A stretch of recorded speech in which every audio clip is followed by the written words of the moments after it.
Hamburger Mary's files federal drag queen lawsuit against Florida and Governor Ron DeSantis. A popular Orlando restaurant that regularly features drag shows filed a federal lawsuit against the state of Florida and Governor Ron DeSantis yesterday, less than a week after he signed a bill that targets drag performances. The lawsuit, filed in Orlando federal court by the owner of Hamburger Mary's Orlando, claims the state is depriving the business of its First Amendment rights to free expression. The restaurant is asking the court to temporarily stop the law from taking effect while the case moves forward. Hamburger Mary's Bar and Grille has more than a dozen locations around the U.S., with the Orlando restaurant opening in 2008. According to the lawsuit, the restaurant had hosted family-friendly drag shows on Sundays, but the new Florida law is forcing them to ban children from all shows.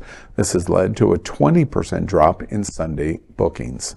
Proponents of the legislation have said the law is meant to keep children from viewing sexually explicit performances.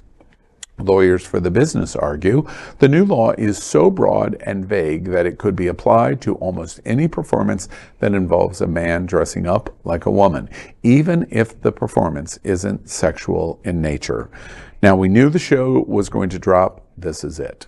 The breaking news of this is that this very likely, if the federal court will hear the case and then stay the law, which has better than 50-50 chance that they will stay the law, because it's an implementation of a new law, of a new interpretation of what drag is.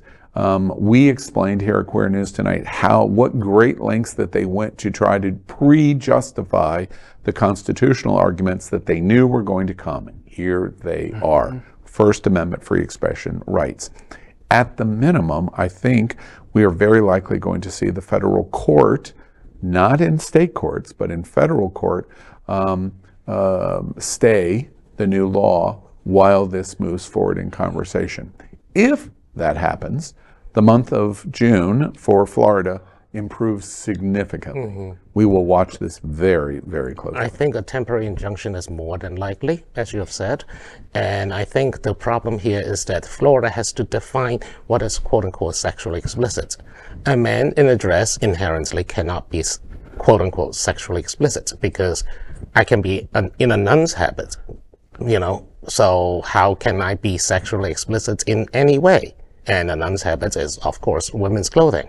Now, the problem is that they need to skirt around that by naming it vaguely as sexually suggestive, so that, Moms for Liberty can file a complaint. This is not about us. This is about letting bigots basically squeeze through the back door to persecute the community. Well, broad and vague are Casey and Ron's pet names for each other. That's funny. That's funny. One final thought then is the argument in terms of the First Amendment free speech right is the natural argument against this law. The reason it's the natural argument against this law is they went so far to try to prevent free speech expression arguments against the passage of the law, which is why they made it very vague. Very likely, this is encouraging. This is really, really big news, because like what is going on in Tennessee in the process of going through, what happens if they have a temporary injunction and then the federal court rules against the state, it's going to be appealed. It's going to go to the Supreme Court, and then anything is up for considerations. However, I think even the Supreme Court is going to be very hard pressed to define that someone in drag is sexually explicit, which is what Bobby's observation is, and it's going to be even more difficult to indicate that the free expression First Amendment rights are not at play here. The argument that has been made for the last 6 months in the issue of what we watched in the approaching issue over drag queens was the compare and contrast to Hooters girls. I love Hooters. We all love Hooters wings. We have nothing but respect and love for Hooters.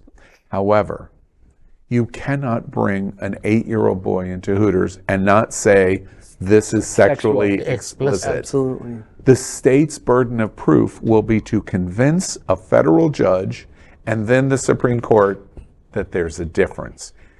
They will not be able to do that, and therefore they are providing a separate but equal exclusion, which is the case point of the strike down of this law. And I give a lot of credit to Hamburger Mary's and any other organization that's willing to take the bullet for everybody. Yeah. Because that's what happens here. Yeah.